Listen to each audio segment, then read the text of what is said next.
Good morning, everyone. Thank you all for joining us for today's webinar.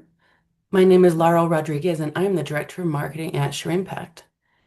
Today's topic is what funders want, simplifying how you share outcomes and build trust. Our speaker today is an expert in this topic, so you are in for a great presentation. She is the founder and president of SureImpact. Sheri is a social change entrepreneur, an expert in social impact measurement, and a thought leader in applied organizational research.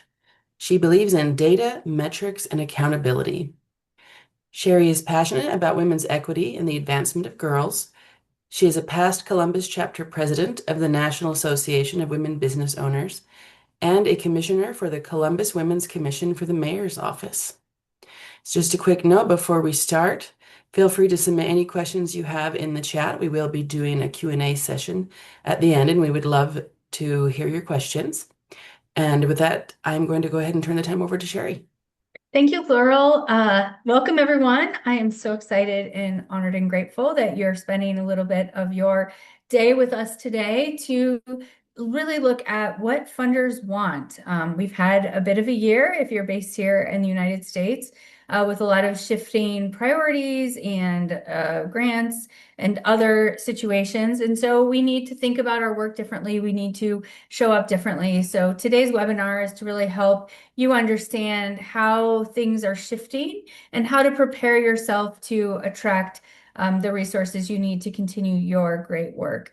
We do want to start with a poll just so I can get a sense of where everyone is. It will help me take the conversation into a direction. So when you think about your biggest challenges with communicating with funders, I'd love to know which one of these you think is your biggest challenge. They might all be a challenge, but you should see that poll up on the screen now. If it's collecting the right data, analyzing and interpreting the data, telling a compelling story, limited time or resources, or you're great. You've got what you need to communicate with funders. I'd love to see a little bit. Feel free to go ahead and answer that question. Let us know, what is your biggest challenge right now with communicating with funders?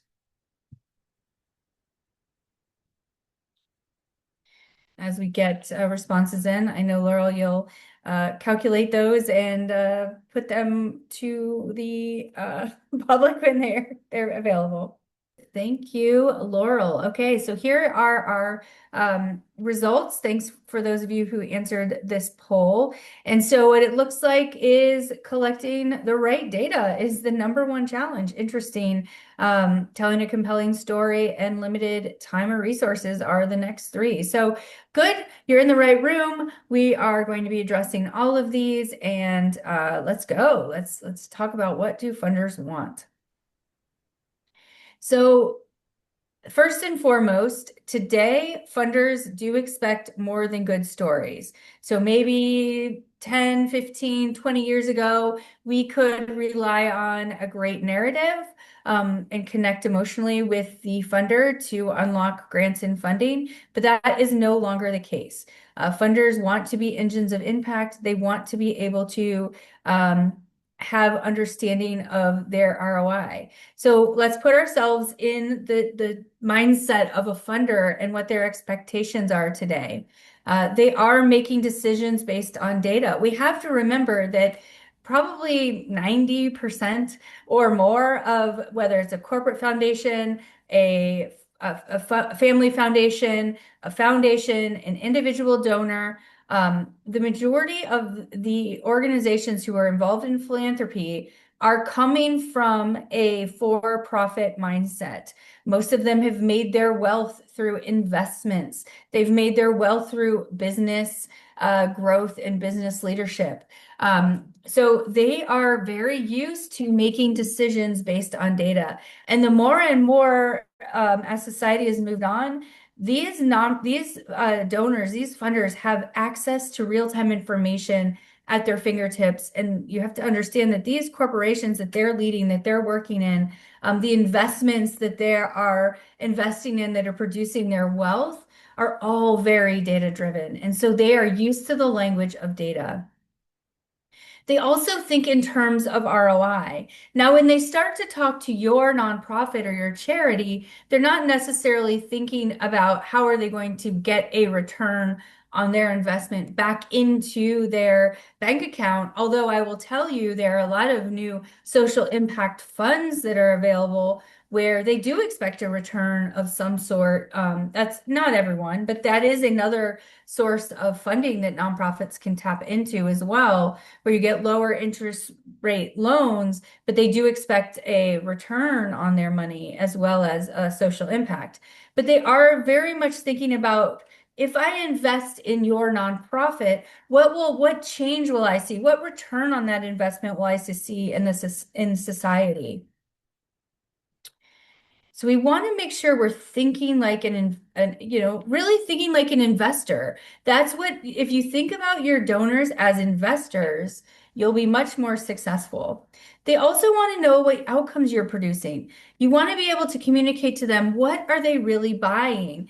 And in our current world where everyone is experiencing financial challenges because they had federal grants that they no longer have access to, or the rising needs of the community because our community members used to have access to government programs that are no longer available to them, right? Everyone is kind of in that same boat. And so going to your donors or going to your funders and saying, hey, we need more money from you because these other sources of funds were cut. I mean, I don't want to sound callous, but the answer is get in line, right? That's everyone's experience. So I want to know that if I do make a decision and invest in you, that you are producing outcomes and that they're outcomes that align with my values and align with how I want to invest in my community. So, and I don't think this is all bad. I've read a lot of things on LinkedIn recently where I've read articles where people have said donors, should just kind of give freely and not ask for data and not ask for information. But these funders are under a lot of pressure. They do, yes, of course, there are a lot of foundations that have a lot of wealth, and they definitely could and should increase that 5% threshold that they're mandated to spend. But even if they were to open up their pocketbooks better, they have a lot of responsibilities as well. And so the more we can kind of put ourselves in the shoes of the funder and have empathy from where they're coming from, the more collaborative we can be and the more attractive we will be to achieve these funds. So most funders also have to demonstrate accountability. Especially if they're a public funder, they have to basically show the taxpayers or the legislature, or whoever is making the decisions to give them the funds for them to dole out, they have to show accountability. I used to be a government funder decades ago before I launched into entrepreneurship. And I was very much, as I was having to account for the grants that we gave out, the impact that we were making, I was accountable to the county commissioners. I was accountable to the General Assembly. I was accountable to the federal government. And so we have to remember that funders often have that same pressure that we feel. Now, if they are a family foundation or a community foundation, they also have pressures to their boards of directors, to the owner, basically the owners of those funds. That they don't want to waste their money. They want their money to make a difference in the community. So we have to remember they're also dealing with some accountability. And because of the way the economy is right now, they are getting inundated with requests. And I also read something earlier today where someone was saying, the foundations are moving away from actually open grant applications to invitation only proposals. And so, many nonprofits are feeling like this is unfair, but you will have to understand that they only have so much capacity as well, and so they are inundated with requests as well. So they're doing what they need to do to respond to this situation, and they're responding to that scrutiny. So they have some pot of money they want to give to the most worthy causes that they deem are, most impactful in their community. And so they're responding to that. But so that's kind of the bad news, I guess, if you want to say it. But we want to stand out. We want to be the nonprofits where they know that when they invest in us, we are going to be that engine of impact. We are going to transform communities. So that's what we're going to talk about today, because the good news is it's not hard to become that type of nonprofit. And we're going to talk about how do we position our nonprofits so that we are the nonprofits that these funders want to invest in. So we're going to start with a little exercise. If you've already attended one of my workshops before, you might have seen this already, but this is an interactive exercise, so get your chats ready. And we want to think about what funders want. They want evidence, not assumptions. Now, I'm going to do this example. It's outside of the nonprofit world, but I think it'll be a really great example to think about how are you communicating your impact. So McDonald's sells 6 million hamburgers a day. Five Guys sells 350,000 hamburgers a day. I want you in the chat to please answer this one question. All right, who takes the better hamburger? Or who makes the better hamburger? And this is only fun if we answer in the chat. All right, thank you. Thank you, guys. Oh, good. We've got some participation here. Okay, I have one. I think I saw one McDonald's, but overwhelming. Absolutely Five Guys. We got a lot of Five Guys. Awesome. Maybe one McDonald's. Five Guys. So overwhelming, you told me Five Guys makes the better hamburger. But why? Why have you told me that? And I'll tell you why, since we're not all in person. But you made your decision. Well, first, it's the question I asked, who makes the better hamburger?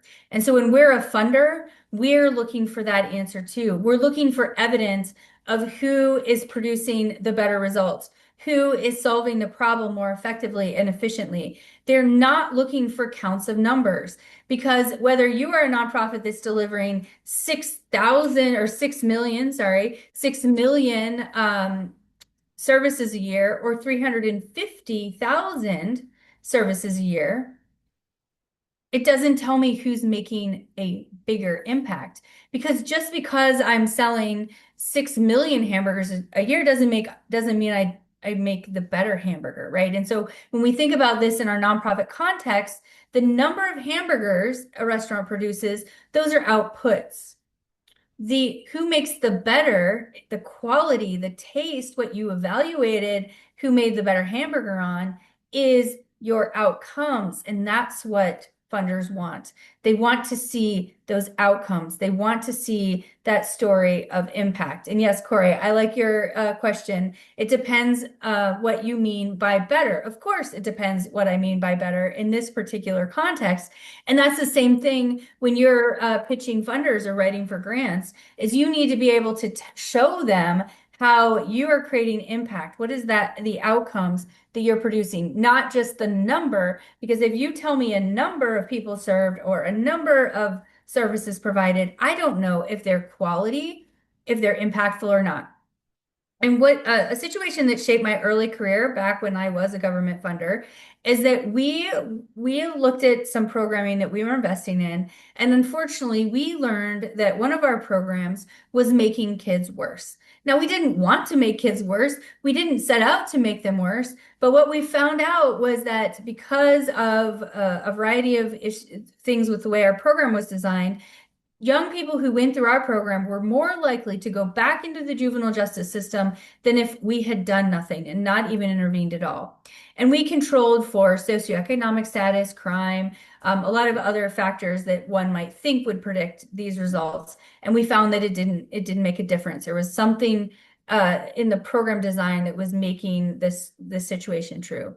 And so this happened very, very early in my career, and it's why I'm so passionate. It's why I do what I do, is because if we do not have evidence of impact, if we're not managing to those outcomes, then we could continue to be producing programs that are less effective and efficient. And the funders want to invest in quality, just like you would as well. So let's look at these two examples in our nonprofit world. So the first statement is an output only statement. So this is what traditionally I see nonprofits say, right? We provided recreational services to 100 underprivileged youth. You might be able to tell me their race breakdown, their demographic breakdown, maybe even where they came from, and what services you provided to them. But this is an example of outputs only statements. This is like just counting your hamburgers.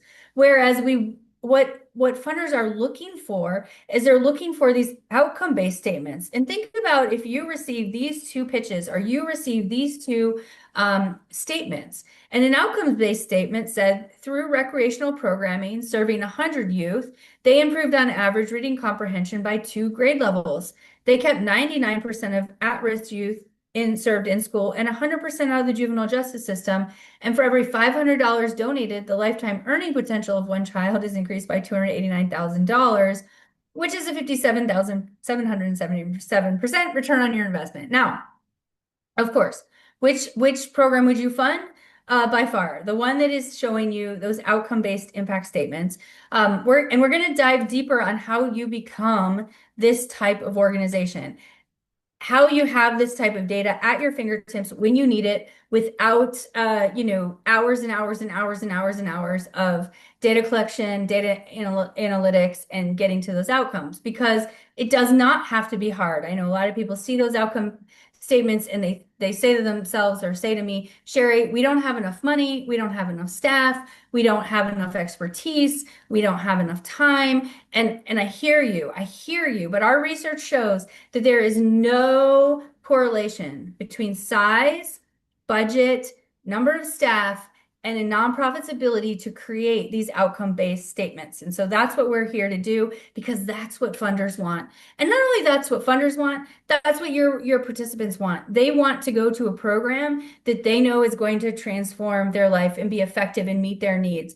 Your staff wants you to want to work with programs that they know are effective and are transforming lives, and your donors want the same thing. So I understand that many of you, like I said, are sitting there thinking, I hear you, Sheri. It would be a dream of mine to tell that outcomes-based statement. But the reality is you feel like you don't have enough time, you don't have enough staff, you don't have enough expertise because you're in the old approach to fundraising or grant writing. You're living under the old model, and I want to share with you today the new model so that you can be in a position to stand out from the crowd and deliver what those funders are looking for in this new era. So the old approach to fundraising, and many of you may feel this pain, but that your program staff are spending hours pulling data together for funders. So you, as if you're in the development team or your development team or executive leadership, they have an opportunity to pitch a new corporate foundation or a new grant opportunity. And that particular application is now asking for evidence of impact. So you go back to your program team, they've got to sift through manual processes of Excel data. Maybe they have stacks of paper. I have been in that situation where I've asked someone, oh, send me your data and I'll analyze it for you. But what I failed to recognize is they didn't even have it digitized. They just had a stack of surveys in paper form, and that's what they were considering data collection. So your staff may be spending hours and hours and hours pulling data together.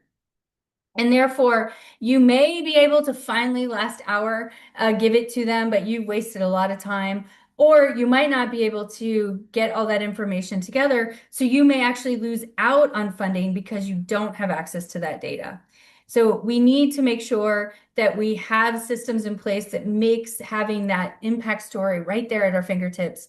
Because if you win, so let's say you did a great job, you spent all those hours, all that manual processes to get that information together, then if you win it, great. But now you've got to continue to prove the impact that you're making. And so that cycle of lack of insights continues unless you do something different.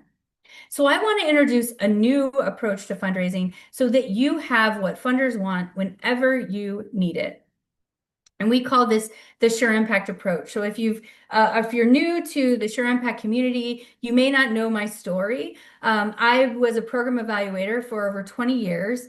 And back in 2016, when collective impact started to take root and become very popular in the social sector space, I had the opportunity to evaluate these collective impact initiatives and help develop these shared measurement frameworks and work with systems of 75, 100 nonprofit organizations. They're all working together to drive real and lasting social change in their community. And what I learned as I was doing this work is we would develop the shared agenda, we would align the metrics together, we would all come together and say, yes, we want to address housing stability, and this is how. We want to address workforce development, and this is how. So they would create these impact measurement frameworks, but then when we would go to collect the data to do the analysis, what we learned is that in one case, only 12 organizations out of 75 had the capacity to even deliver us the insights and the data we needed to look at this collective impact approach. And so what I learned or what I realized during that time was that nonprofits did not have access to the technology that was giving them the insights they needed to tell funders what funders wanted, and we wanted to create the new approach. We wanted to develop the technology that would allow nonprofits to have what funders want, and even a seamless way to give funders that information. So the Sure Impact approach to fundraising is you communicate your outcomes in your analytics dashboard. If that grant application came to you today, your program team, they wouldn't even have to be involved because your grant writers, your executive team, they could log into their dashboard and boom, they would have everything they needed to be able to tell that impact statement. They would have that data at the ready whenever they wanted because your staff are just doing their work, recording what they're doing, and we are analyzing it all for you. So it's right there at the ready. So totally transforming how you collect and analyze data. So then you're able to go seek funding and continue to track what you've already been tracking. So when you win the grant, you don't have to do anything else. You just keep doing what you've always been doing.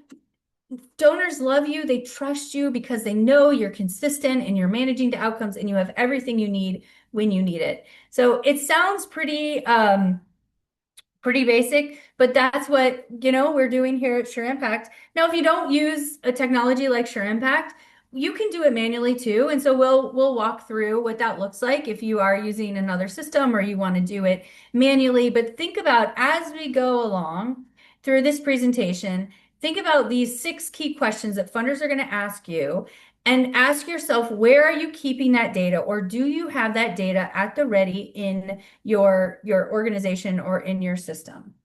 All right, so the first question you should be prepared to ask is, what services are you actually providing? So not just generic, like, yeah, we do some good work in the community with kids. No, what services are you providing? What quantity, what quality, what services are you actually providing? And then through those services, what results are you achieving? How are you changing lives? How are you changing circumstances? And how do you know that you're achieving those results? So what evidence can you share? So it's not just about, oh, we're providing these recreational services and we're, making kids happier. Well, how do you know that? What data are you collecting to know that you're making kids happier? Also, this is a fun fact. Funders don't just want to see rosy picture. To be honest, funders will trust you and believe you more if you can come to them and tell you what program improvements are needed. So because of our evidence, because of our data, we learned, and I'll tell you a really great story of one of our SureImpact customers who was using SureImpact to look at the impact of the effectiveness of their housing stability programs.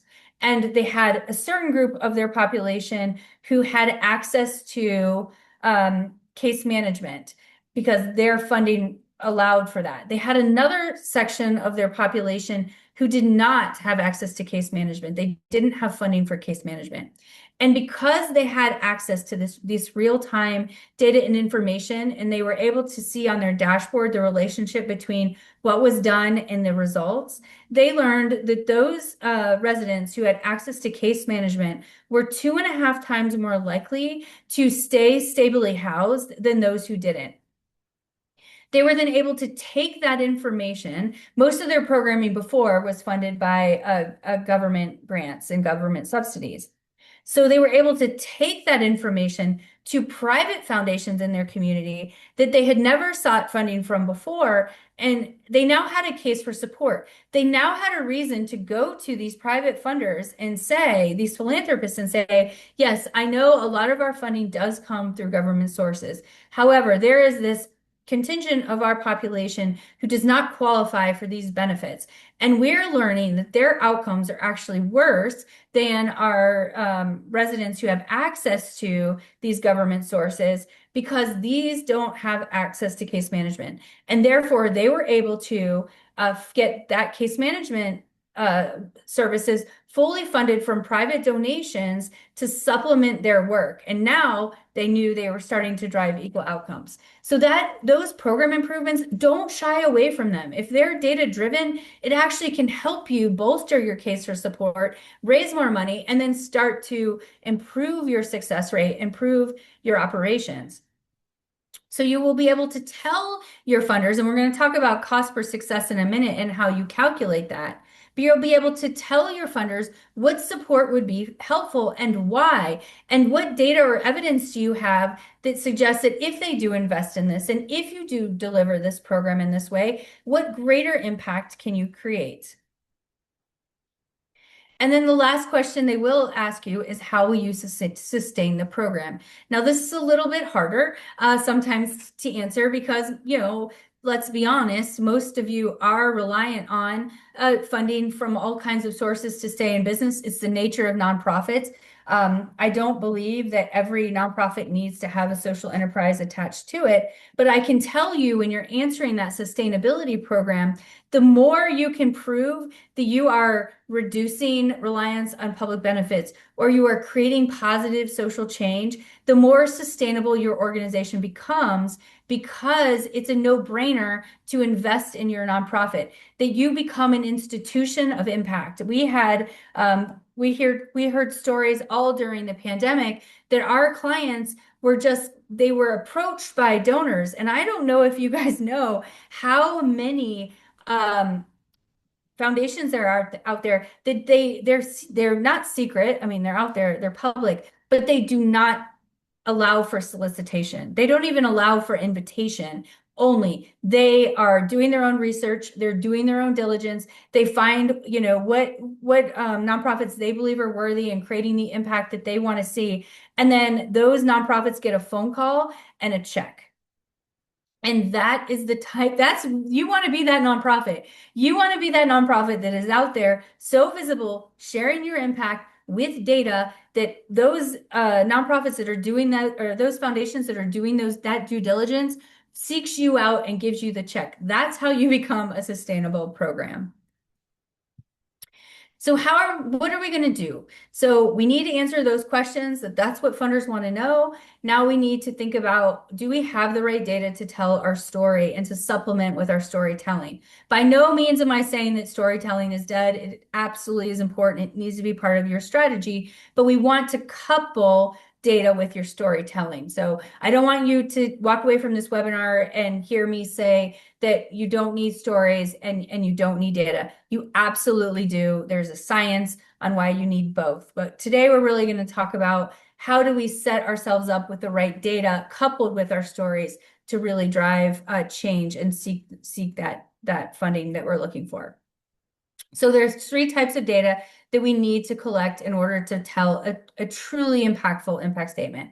So the first is we need to know who we serve. I'm not saying we don't need to know that. We just don't want to stop there. So we need to understand a little bit about who we serve. I'm not asking you to go collect, reams and reams and reams of demographics. But if you are trying to reach a certain population, then we need to make sure that we're reaching that certain population because different funders are going to have different goals for different populations because it might be, I mean, look at our communities. We know that place-based programs are the most effective because in some communities, they don't need the nonprofit services because the for-profit world can take care of those needs, or that need is not, it doesn't exist in that particular community, or maybe it does exist in certain communities, but it's a certain segment of the population that we need to reach in order to see social change. So we want to make sure that we're at least tracking the information that is important to our mission and our work to ensure that everyone thrives under our model. Then we also need to collect, how do we serve them? What are those outputs and activities? And it's really important that you know this on an individual basis, because if you don't link who you're serving and their demographics with the outputs and activities, then it gets very hard for you to program improve. Because if you have aggregate data about who you're serving, aggregate data about your outcomes, and then aggregate data about your outputs, and then aggregate data about who's better off, you can't pivot, you can't change. For example, the story I shared about the affordable housing provider who knew the people who had case management who were successful versus those who don't, they wouldn't be able to have told that story had they not collected data in this way so they could link who was being served with what they were doing to how these people are better off. Another example of a nonprofit who was able to quickly pivot and change their model because they had access to these three types of data was a behavioral health provider who, during the pandemic, had to go remote, like so many organizations, but luckily they were collecting the demographic data, their output data, and their outcomes data all in SureImpact. And what they learned was that one of their programs, they saw their young people getting to functioning in 4 sessions versus the traditional 16 sessions. So think about how much more efficient it is to get a young person to functioning in 4 sessions than 16 sessions.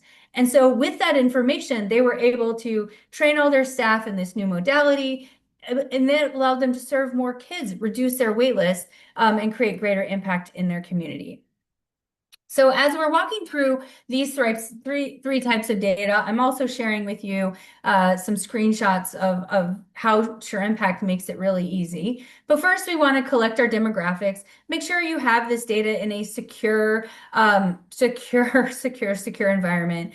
We don't want to be collecting sensitive personal identifying information in Excel spreadsheets because that just sets our organizations up for hackers. It sets ourselves up for data being stolen. So make sure you've got, if you're collecting any personal identifying information, you're doing it in a secure fashion, and you've got all of that data password protected, in a place that cannot be hacked. But we do need to collect this demographic information because, one, we need to be able to get in contact with our clients, and we want to make sure that we're creating equal outcomes for equal populations. The next thing we need to track is what we did in our activities. And we want to be very specific about what we are doing with our populations. And then the last thing we want to track are outcomes data, making sure that we are doing those assessments, or whether it's surveys, whether it's best practice assessments. There's so much research out there about best practice tools to collect outcomes. SureImpact actually has built in a best practice measures library of 300 best practice measures. So our customers who work with us, we can recommend, hey, this is what other nonprofits like you use to measure success. Would you like to use that? Here you go. You're off to the races, and can collect all that data that will help you. But once we collect all that information, we have to be able to show how people and communities are better off. Because just having, again, back to that old model of fundraising, even if we're collecting all of this through Google Forms or Excel spreadsheets or some other mechanism, if we don't have access to analyze and aggregate the information and have it at our fingertips when we need it, we're now back to that old model of fundraising where not enough time, not enough staff, and not enough expertise may get in our way. So we want to make sure that we create systems and processes where we have that data in our hands when we need it. And so that's why we created SureImpact the way we did, so that anyone at any time can log in and know what are our outcomes? What percentage of our clients are successful? Are we creating equal outcomes for equal people? How long does it take to get someone to a successful outcome? What's the relationship between the services we provide and the outcomes that we're delivering? So all of that information is at our users' feedback. So again, if you're not using a platform like SureImpact, it's doable. You just need to make sure that you package your information, you have a way to process it and analyze it so you have this data when you need it. One of my favorite stories this past year was working with a new SureImpact user who shared with us they had their first meeting with their grant writer after they had implemented our system. And she was over the moon ecstatic because she no longer had to bother the program team anymore unless she had like some specific questions, because she could log in using the analytics only permission and have everything she needed to write her grant applications. And it totally transformed the efficiency and effectiveness of the organization because of that. So once you have your results and you know what your impact is, the next thing we need to do is make sure that we are aligning it with our funders' priorities. Because of course, there are hundreds of funders out there, but we don't want to chase all of them. We want to be able to pitch the right funders. We want to show how your outcomes support their goals and justify their investments. Because every foundation has most of them, I don't know any who do not, have a committee who decides, it might be, a husband and wife, but they have some sort of committee who decides who is going to get the grants, who will they, fund. And we want to make sure that they can justify that what they're investing in is aligned with their theory of change.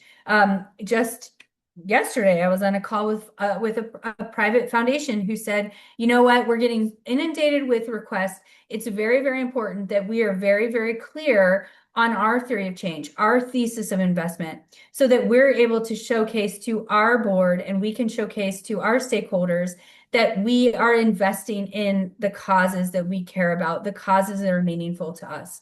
And so we want to make sure that you are seeking out those funders whose theory of change aligns with your theory of change, because that's when you're going to be most successful and you're not wasting time chasing dollars that don't align. So again, recognizing that funders have accountability too, and making sure you are only working with the funders where your theory of change and their theory of change aligns will go a long way. So I'm now going to assume that we have collected all the data. We know our success rate. We know what funders we're going to talk to because their theory of change aligns with our theory of change. Now let's talk about how easy it is, how to create that cost per success to tell funders what they're really buying. So the first thing we need is that desired outcome. So whatever that outcome is for your nonprofit, it needs to be a clear outcome on how people are better off. So let's take a stable housing, for example. Let's say that's our desired outcome. The next thing we need is how many individuals achieve that outcome. So that's pretty easy. SureImpact makes it really easy because for all of your outcomes, we're showing you the percentage of clients who achieve that successful outcome, and we're showing you how many total clients were served and how many achieved that successful outcome. So you've got that number. But let's say you logged into your SureImpact account, 72 out of 120 clients have achieved that successful outcome. Now we need to know what our total program expenses were for that period. And when I say program expenses, my recommendation is you include it all. Include the marketing, include the overhead, include everything it took to deliver that program, because that's what it took to deliver this success. So make sure you build your program budget to include it all when you're calculating your cost per success. And then the next thing we need to do is we just need to divide the program cost by the number of successful clients. So this is the key factor that I want us all to walk away from. It is not the number of services or the number of people served, because our funders want to buy success, right? If you do cost per service, that's back to that counting hamburgers model. That's just telling me that it costs X amount of money to produce a hamburger. Well, I don't know if it's a good hamburger. hamburger. A Five Guys hamburger costs more than a McDonald's hamburger, but many people are willing to pay more because of the quality, because of the taste. And so your funders are the same way. They may be willing to pay more, but they want to make sure they understand, what am I really buying? I'm buying success. So when you take your program costs and you only divide it by the number of successful people, then the failure rate is baked in, which is okay because we're dealing with humans and not everyone is often going to be successful. So then when you go tell a funder that it costs $4,167, that's how much it costs to get one family stably housed. Now they know what they're buying. Now they know that if they write you a grant for $20,000, that, okay, this is how many families I'm likely to get stably housed. And you are able to tell that story in a much more compelling way, in terms of how the funder is really moving the needle on outcomes. And what's really cool about the cost per success model is that if you can increase your success rate, your cost per success can go lower, which shows you that you're becoming a more effective and efficient organization, but you don't have to do more with less. And so that is one of the key benefits of that. So once you have your cost per success figured out, we do need to have a story with some data wrapped around in our story. So you want to be able to communicate how people are better off because of the services and programs you provide. So we're going to use our clearly defined outcome. So we've got our, this percentage of families are stably housed because of our work. I'm showing you the number of people who successfully achieve these outcomes out of all the people that we served and how much your program costs. So I'm inviting you to invest in the cost per success.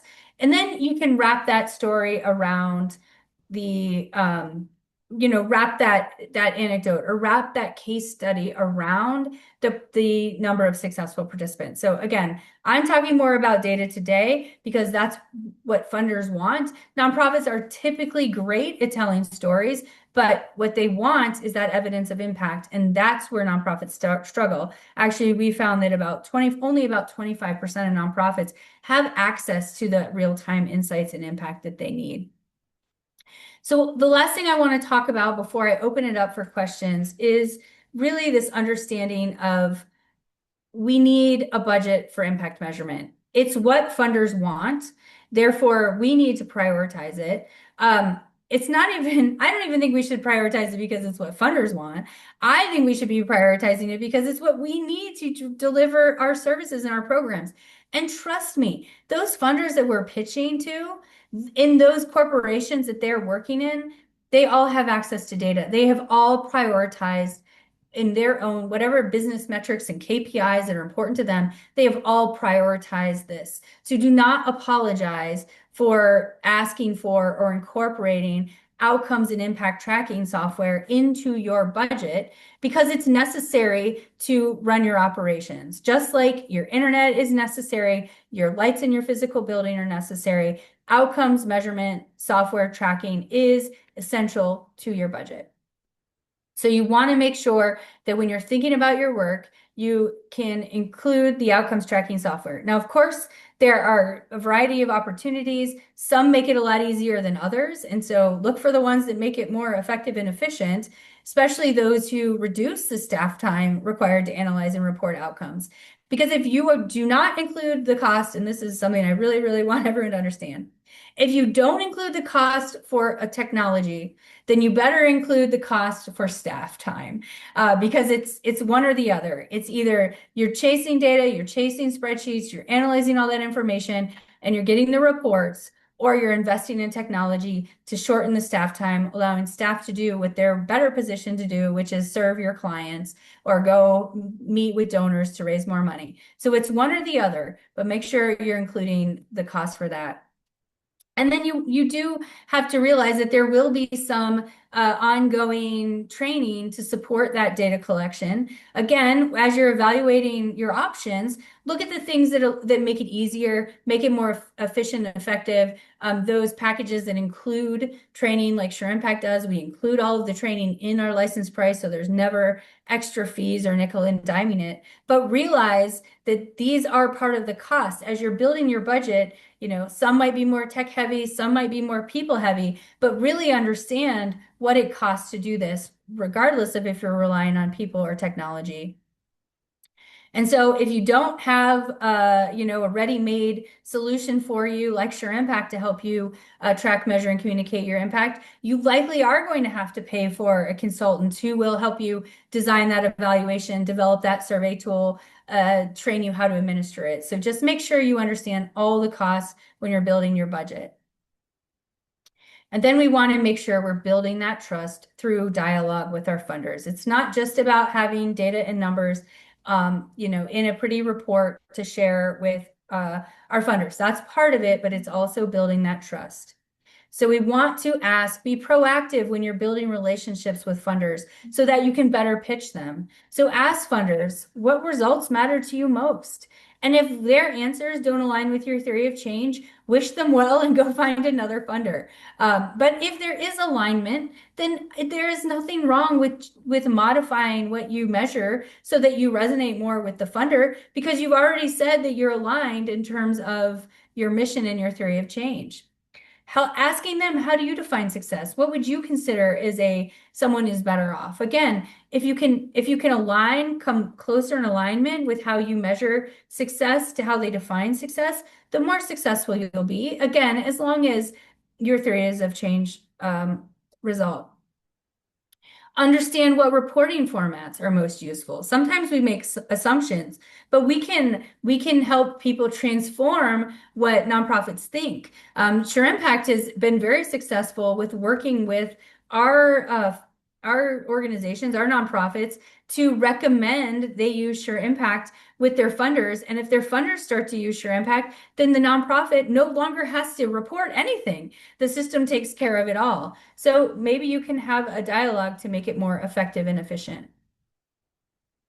So when we ask better questions, we do build better relationships with our donors. We will be more successful. So we want to make sure that we're kind of inviting that honesty, that trust, and getting a sense of what types of reporting have been most useful from your grantees. Are there data points you wish more nonprofits would track, and really getting a sense of that? And how do you define success for the programs you fund? And the more we understand this, the closer we can become in partnership and relationship, because it is an ecosystem. The funders need the nonprofits to deliver the social change they want to see in the world, and the nonprofits are reliant on the funders to provide the resources needed to deliver this work. And so we want to be in collaboration to create those high quality outcomes, to demonstrate our success, and making sure that we're all happy with the way the work is done. So to leave you with a funder communication checklist, we will be offering this as well. But did you clearly define your outcomes? Does the funder know what they're buying? Can you track it through data? Do you know your cost per success? Are your results aligned with the funder's priorities? And did you include impact measurement in the budget of that grant application so you can continue to track and measure and communicate your success? So we do have a guide we'd like to offer you. It's a free guide related to what funders want. It kind of outlines everything we talked about here. It has a checklist. It really helps you take this back to your team, make this a living, breathing practice within your nonprofits. So we invite you to download that. We'll also send it out in the follow-up information and materials. And now I am happy to open it up to you and answer any questions that you might have. And I don't know if you've put any in the chat, but if you haven't yet, feel free to go ahead and put it in the chat. We do have quite a bit of people on the call, so opening up the mics might be a little unwieldy. Thank you for that, Sheri. We do have several questions that have been submitted, and I will monitor the chat for people to submit any more questions they have right now. Awesome. So the first one is from the slide, which program would you fund? Uh-huh. And their question was, where did you get the information for the last bullet point on that slide about the lifetime earning potential of one child? Yes, that's a great question. So how we got that data is through publicly available data. So when you want to look at the kind of societal benefit or cost savings to your programs, most of that research is already done or it's publicly available. So in that case, what we looked at was what what percentage of the clients did we get from likely going to be a high school dropout to a high school graduate? And we calculated then what's the difference between a high school dropout salary and a high school graduate salary and multiplied that. And it's about a little less than $10,000 when we did that work. And then we multiplied that over 30 years. So that's how we got the $289,000. So that information, is typically easy to source and obtain from publicly available sources once you understand how much it costs to deliver a successful outcome for your clients. Perfect. So the next question is, Sheri, would you say that relationship building with the funder and who you know, or data collection is more important to secure funding in this current grant landscape? Well, that is a great question, and I love that question because I know a data-driven answer to answer it more than just what I know, but what the research shows. So, if you don't have outcomes and impact data, if you're just living in compliance world, what we found is that um, relationships building with external funders and like your success of increasing revenue is about equal to, maybe about 50% likely that relationship building will drive success. Now, if you have outcomes and impact data, our research shows that you're 82% more likely to have success because when you couple those relationships with outcomes, now you're kind of superseding everybody else. So I do believe that it is a both. It's a both and it's a yes and, especially in this current environment. But we have seen nonprofits win grants over even relationship building because of the evidence of impact that the other organization provided. All right, great. So next question. Can you explain more about how you include the data collection as part of your grant application? How you like build the budget for it, um, or how you include it. Let's see. This is from Francine Erico. If you want to, can you enter in the chat a little bit more to explain that question? And then we'll come back to it. Okay, well, I'll answer both, I think. Oh, okay. Well, oftentimes in a grant application, they will ask you how you'll measure success. And so in that case, you can write things like, and we probably should follow up with kind of our grant narrative on how you incorporate impact measurement software into that.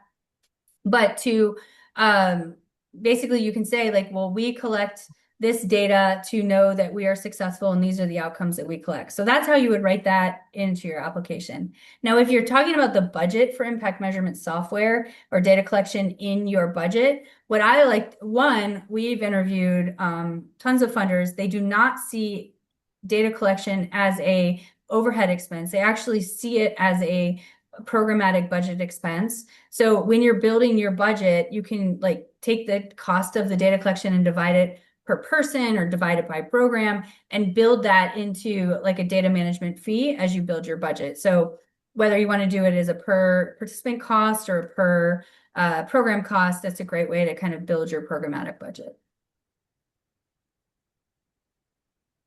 Okay, great. So next question. Does SureImpact interface with other programs that we are already inputting data into, like HMIS? So SureImpact does have three different ways you can get data to flow into. One way is, well, you can just directly enter it, but that's not your question. You wanted to know about integration with HMIS. We do have open APIs, which means that, obviously there's a lot of HMISs out there. There's a lot of EHRs out there that people may want to put that data into SureImpact.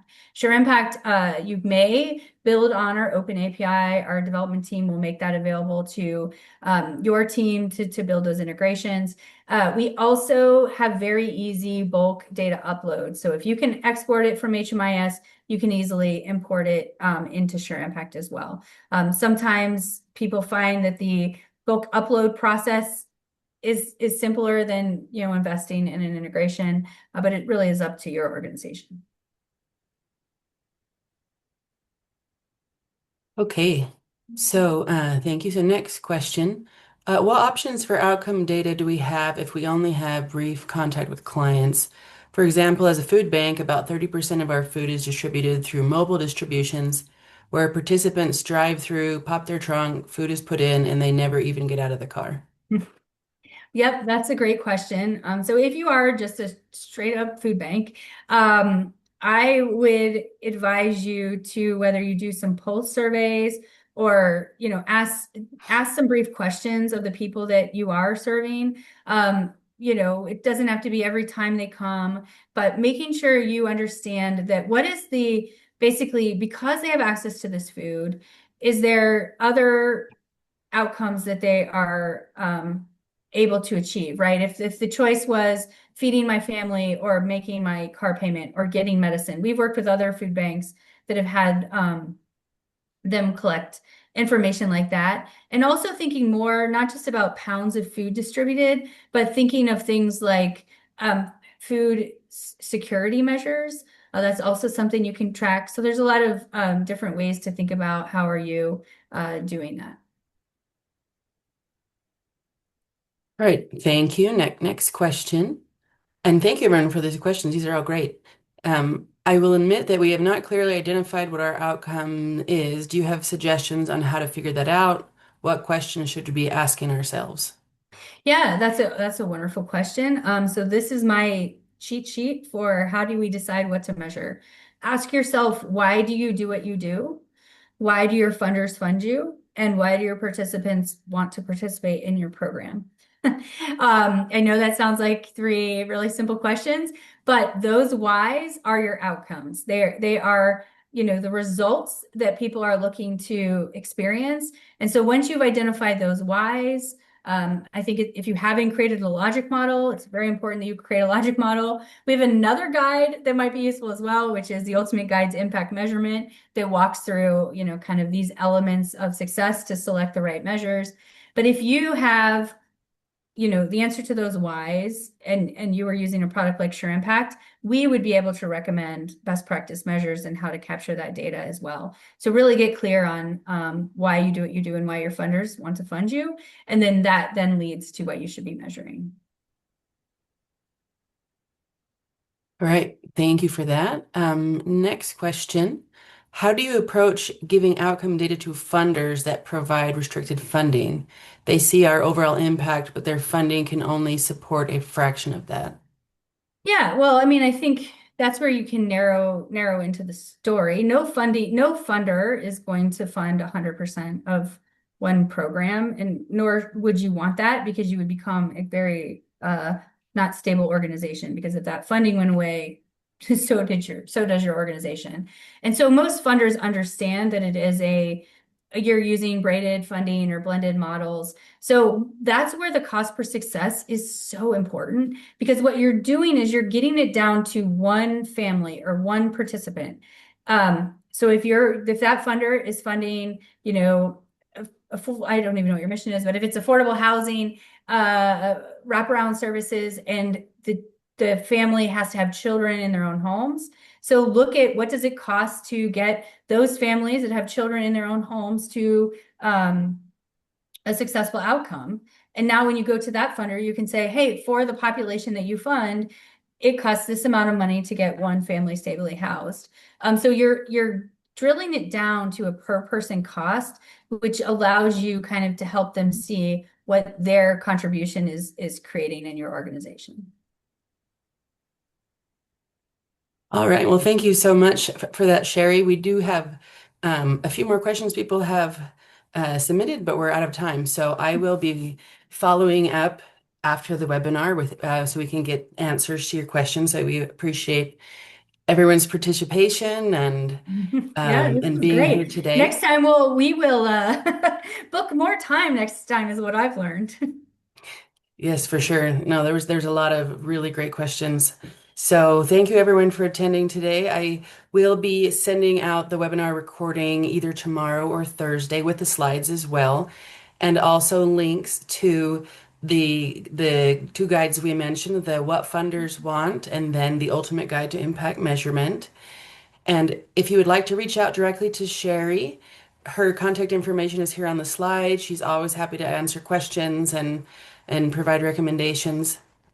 And we would just love to have you attend future webinars. We'll make sure we send that out to you. Yeah, and also we will be having, I don't know that I have a slide about it. No, I don't. But we will be having an upcoming group demo. So we'll send that information out as well. So if you want to see how Sure Impact makes impact measurement easier, we will invite you to attend that low barrier opportunity. Absolutely. That's going to be on the 2nd of December. And so I will include that information in there as well. So thank you so much, everyone, and we hope you have a wonderful day. Thank you. Bye-bye.